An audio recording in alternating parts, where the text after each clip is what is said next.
Au nom du Père et du Fils et du Saint-Esprit, ainsi soit-il.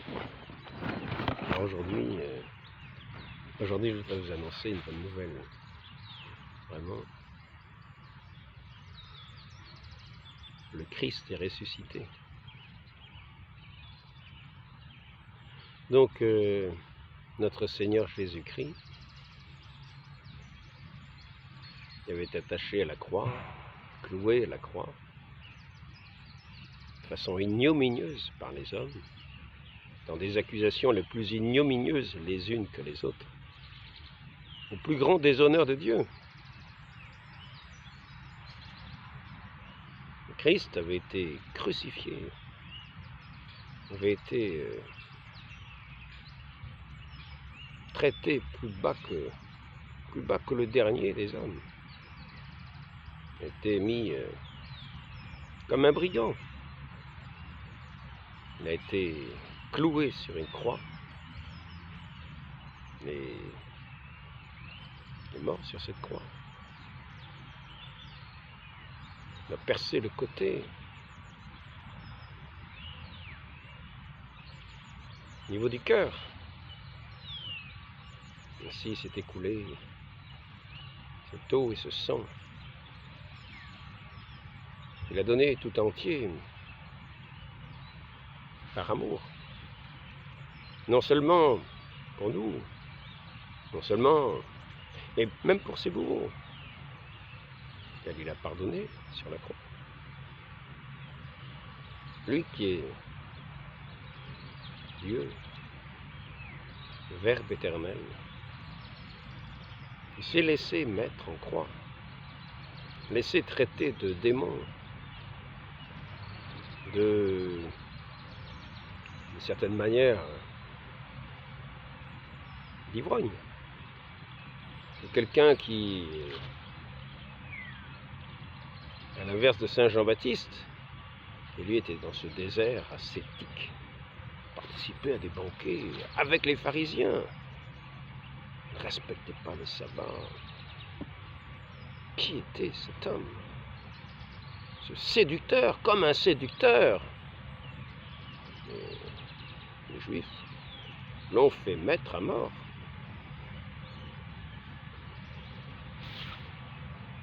Par la main des Romains. Et comme dit Saint Bernard, c'est la langue. C'est par leur langue qu'ils l'ont tué. Ce ne sont pas les Romains qui l'ont tué par leur langue, ce sont les Juifs qui l'ont tué par leur langue. Les autorités juives. Mais c'est nous tous, par nos péchés, qui tenons le marteau, qui tenons les clous, qui crucifions tous les jours notre Seigneur Jésus-Christ,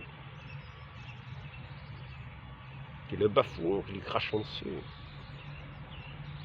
qui le traitons de possédé, qui le traitons de séducteur, d'imposteur, séduit de la Judée jusqu'à la Galilée.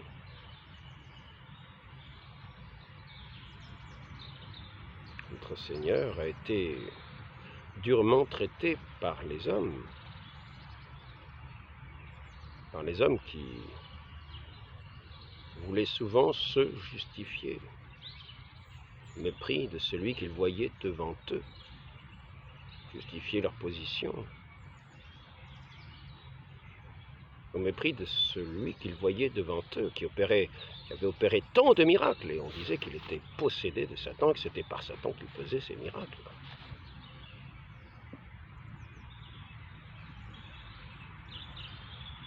On l'a mis dans un sépulcre, bien gardé, pour être sûr qu'il ne s'échapperait pas, comme dans des oubliettes, pour être tranquille.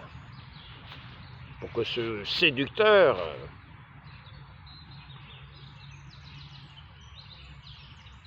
cet homme qui ne respectait même pas la loi, ne fasse plus ses séductions, ne tournait pas la tête du peuple.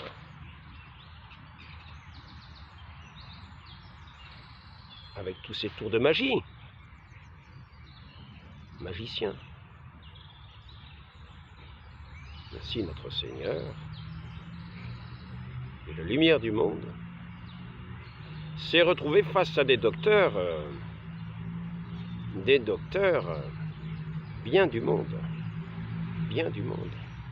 bien mondains et très peu divins, quoiqu'ils étaient des docteurs de tout ce qu'il y avait, de ce qu'il y avait de plus sacré, la loi de Dieu, des connaisseurs des prophètes et des lois divines, et qui prétendaient diriger le peuple selon les lois de Dieu.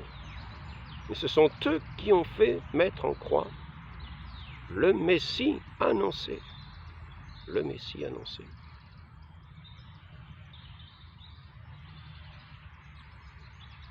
Fils de l'homme annoncé.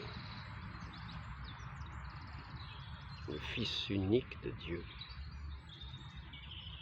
Le Verbe éternel fait homme.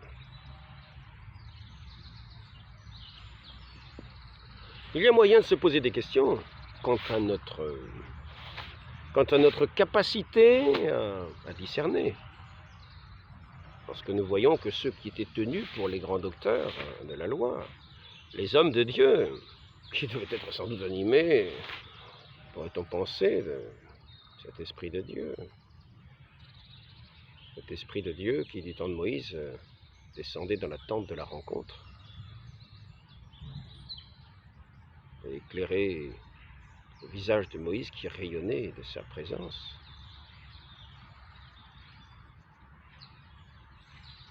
Mais il est vrai que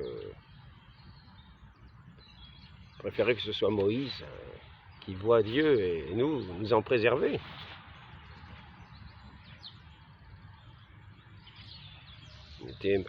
Il était comme le médiateur entre Dieu, le Dieu d'Israël et le peuple d'Israël.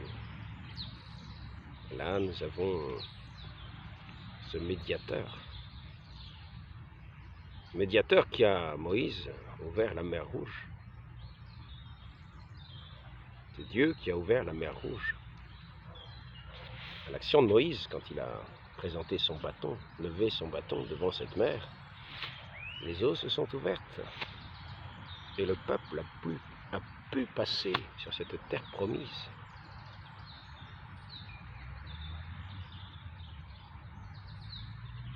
Et celui qui était comme l'oracle de Dieu,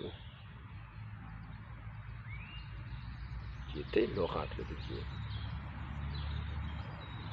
mais qui n'était pas le Fils de l'homme, qui annonçait le Fils de l'homme, qui a annoncé le Fils de Dieu, le Messie. Moïse annonçait le Messie, qui nous donnerait non seulement une terre où habiter, mais la vie de la grâce, cette réconciliation avec Dieu, cette rupture avec le monde, c'est-à-dire cette fin de l'esclavage du monde, pour nous ouvrir ce passage de la Pâque dans sa résurrection.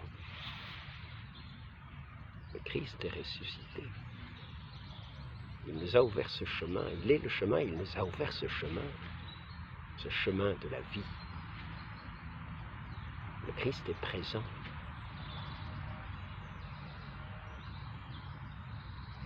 Il est ressuscité afin que tous les hommes puissent entrer dans sa grâce.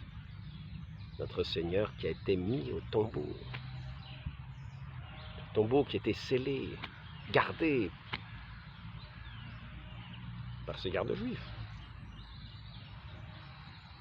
gardes du temple.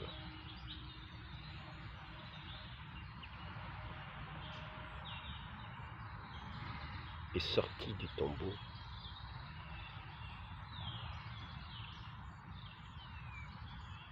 Il s'est dressé de sa tombe. Il est sorti de son linceul.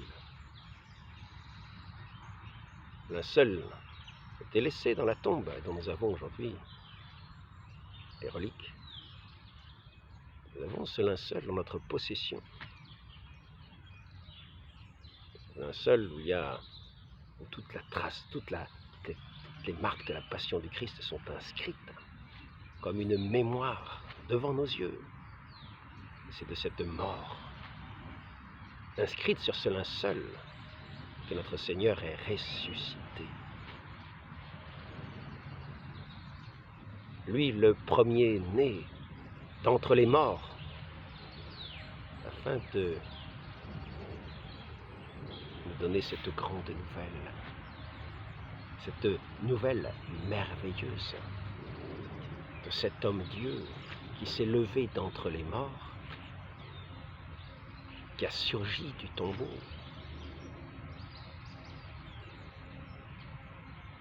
et qui est toujours vivant, et qui est ce maître de ses disciples, ce bon pasteur, qui a fondé son Église et qui dirige son Église invisiblement par la main des hommes qui ont si peu de foi en lui et qui sont si prêts à nouveau à condamner ses paroles, à le condamner comme n'étant pas conformes à leurs propres observances, à leurs propres idées.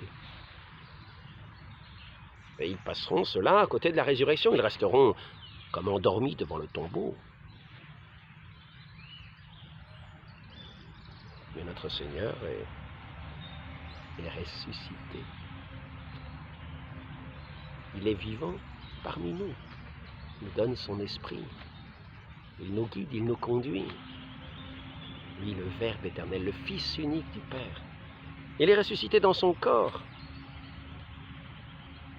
Mais invisiblement, comme il faisait avec ses disciples. Il passait à travers les murs. Il apparaissait au milieu de ses assemblées, de ses disciples, au milieu de ce repas qu'ils prenaient ensemble pour donner sa bénédiction à ses disciples. Et aujourd'hui, nous voyons notre Seigneur.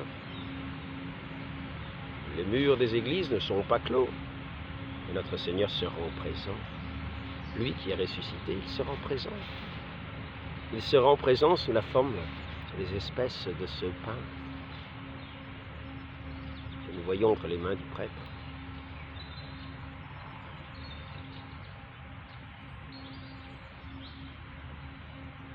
Il se rend présent et véritablement, c'est son corps qui devient présent sur les autels où il s'offre en sacrifice. Et nous avons ce saint sacrifice de la messe, cette mort, de cette résurrection de ce Christ devant nous, ressuscité, qui se donne à chacun de nous, pour être la vie de nos âmes, donner vie à nos âmes, faire de nous déjà, de ces êtres qui étaient des sépulcres blanchis, des tombeaux, des sépulcres pleins d'ossements de mort, bien beaux dedans, bien beaux dehors, mais plein d'ossements de mort dedans, vient nous donner part à sa vie, par son pain vivant, dans cette communion.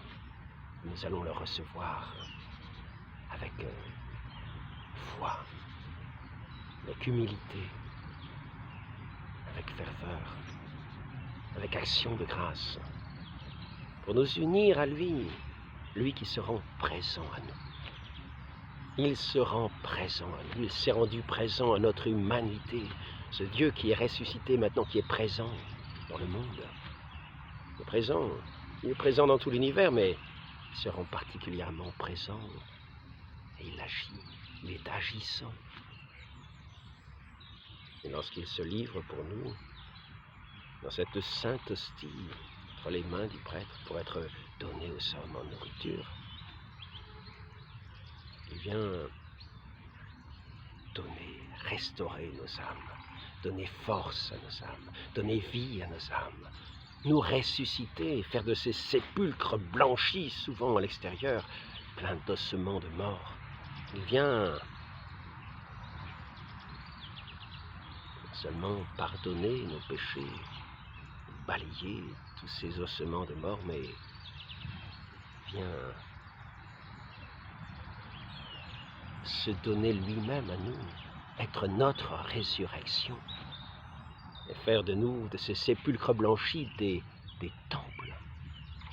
temples du Dieu vivant, des temples du Saint-Esprit,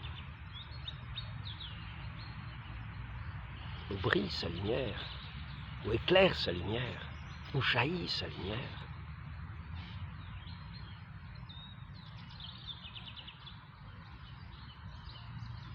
De nos bouches.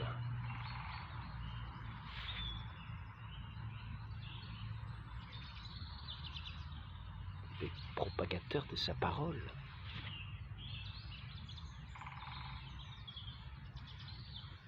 Des annonciateurs de sa résurrection. Des annonciateurs de sa Pâque. Le Christ est ressuscité et il nous donne la vie. Il nous donne part à sa vie. Le Christ est ressuscité. Adorons-le. Considérons-le. Considérons-le dans sa gloire. Considérons-le dans cette nouvelle extraordinaire de cette résurrection. Il est la joie du monde. Il est notre vie. Il est la vie du monde. Non pas la vie du monde tel qu'on l'entend. Il n'est pas la vie mondaine. Non, il est cette vie qui nous arrache. Il nous arrache à la vie mondaine. Pour nous faire entrer dans cette vie véritable. Cette vie, dans cette réconciliation avec le Père éternel.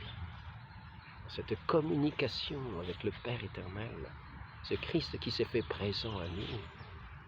Veut que aussi nous soyons présents à lui. Lui qui s'est offert comme un présent sur les autels, dans la Sainte Hostie. Il continue sa présence en nous.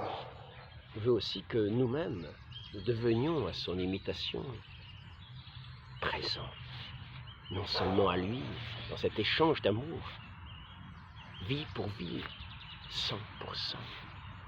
Pas 10%, 100%.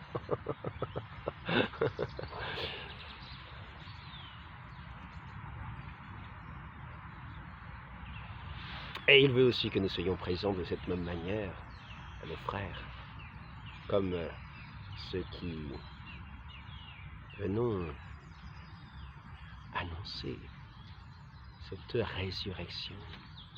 Non pas ergoter,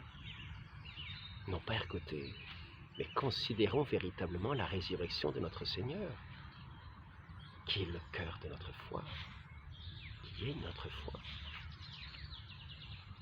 Considérons notre Seigneur qui s'offre sur les autels de toutes les églises du monde, de la manière qui lui plaît, à travers son église de la manière qui lui plaît, comme il le décide lui-même. Et n'allons pas ergoter en disant, comme ces pharisiens qui sont allés le crucifier, qui dormaient aux portes du tombeau,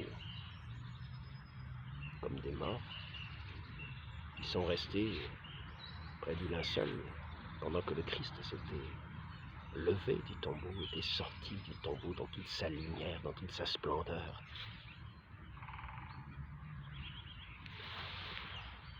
Ainsi donc, considérons, revenons à ce mystère de la résurrection de notre Dieu. Revenons à ce mystère, au cœur de ce mystère. Entrons dans ce mystère de cette résurrection de notre Dieu.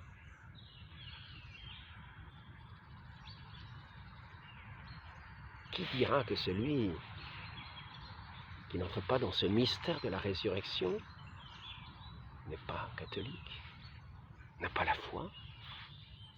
Et celui qui accueille le Christ dans sa résurrection l'accueille tout entier. Maintenant, il s'agit vraiment de considérer ce mystère de la résurrection, de nous élancer, de nous prosterner devant ce Seigneur ressuscité, de nous mettre comme Marie-Madeleine voulant tenir ses pieds, comme ses disciples qui courent au tombeau, comme ceux qui vont aller l'annoncer partout.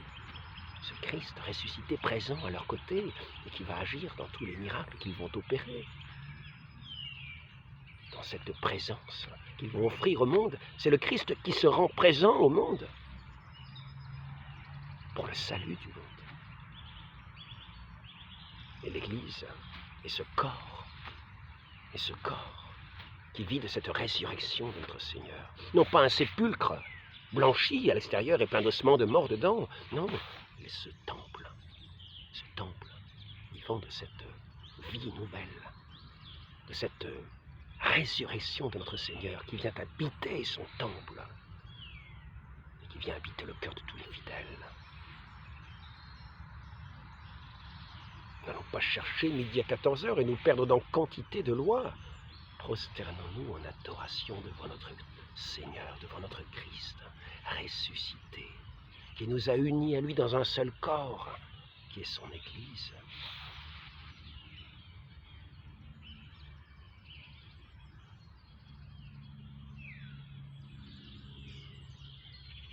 Nous allons bientôt entrer dans cette démarche du carême. Nous allons voir le tentateur essayer de nous séduire, de nous détourner de l'essentiel, de nous tromper. Vrai séducteur, vrai trompeur, vrai Satan, vrai diable, vrai diviseur. Mais nous ne perdons pas. Ne perdons pas la présence de notre Christ qui s'est donné à nous, qui est ressuscité, qui se donne à nous, qui se montre à nous de différentes manières. Non seulement dans l'hostie, mais quelquefois nous pouvons le reconnaître, tout simplement le reconnaître. Il se donne quelquefois à reconnaître dans certains signes, dans certaines paroles, qui nous touchent au fond du cœur. Notre Seigneur est présent et il agit de la manière qui lui plaît. Demeurons en lui, demeurons en lui, et demeurons aussi là où il est par excellence, à la droite bénie du Père éternel, dans cet amour du Père, qui nous permet comme un fils, comme des fils, unis au Christ, de parler au Père, de nous adresser à lui comme notre Père, d'adresser nos prières au Père éternel, par son Fils qui nous a réconciliés avec lui, par son Esprit Saint qui vient remplir nos cœurs, vivifier tout notre être, nous faire des temples vivants du Saint-Esprit. Nous communiquons avec notre Dieu, le Saint-Esprit qui vient prier en nous, qui vient adresser nos prières au Père, le remercier, lui rendre grâce.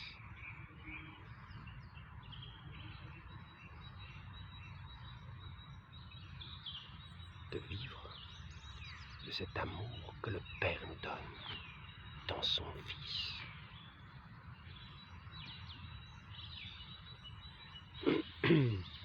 Ainsi donc, sachons mettre bas les disputes, sachons quel est le cœur de notre foi. Faisons taire toutes les querelles pharisiaïques qui ont mis le Christ en croix et sachons considérer cette nouvelle extraordinaire de notre Dieu ressuscité, sorti du tombeau le 3e jour. Et il vient à nous. Il vient à nous. Il nous donne son pardon, il nous donne sa grâce, il nous donne sa vie dans le baptême. Tout cela par les biens, par les grâces, par les canals de son Église, qui est son Église, sa vigne sainte. C'est ainsi que le Christ ressuscité agit dans son Église. Et l'Esprit Saint agit partout dans le monde pour appeler des enfants, pour appeler l'humanité vers cette sagesse éternelle, pour entrer dans cette connaissance de cette sagesse éternelle, de ce Christ ressuscité, de celui qui est notre vie, pour en faire des enfants de Dieu. C'est ainsi qu'il nous invite, comme lui s'est rendu présent à nous, dans son humanité, à nous rendre présents aux hommes, et à rendre sa présence à tous les hommes, en annonçant son évangile de ce Christ ressuscité. Demandons cette grâce à la très sainte Vierge Marie, de considérer ce mystère et de ne jamais l'oublier, de ne pas nous perdre dans les détours, ni des Écritures, ni des textes sacrés, ni des canons, mais de demeurer, de demeurer. Nous soyons bien sûrs que si nous demeurons dans cette présence avec notre Seigneur ressuscité, tout en restant dans son Église, soyons bien heureux, soyons bien heureux. Rendons grâce, et mille grâces, et 10 000 grâces. Et remercions la Sainte Vierge Marie qui nous a donné son Fils, qui s'est livré pour nous, qui est mort pour tous nos péchés, et qui est ressuscité afin de nous faire vivre de sa vie divine. Ô Marie conçue sans péché, priez pour nous, qui avons recours à vous. Donnez-nous de demeurer cette présence de votre Fils et de lui être toujours présent, de le contempler sans cesse et de l'adorer dans sa résurrection, sa sainte résurrection, sa lumière éternelle. Ainsi soit-il. Au nom du Père et du Fils et du Saint-Esprit, ainsi soit-il.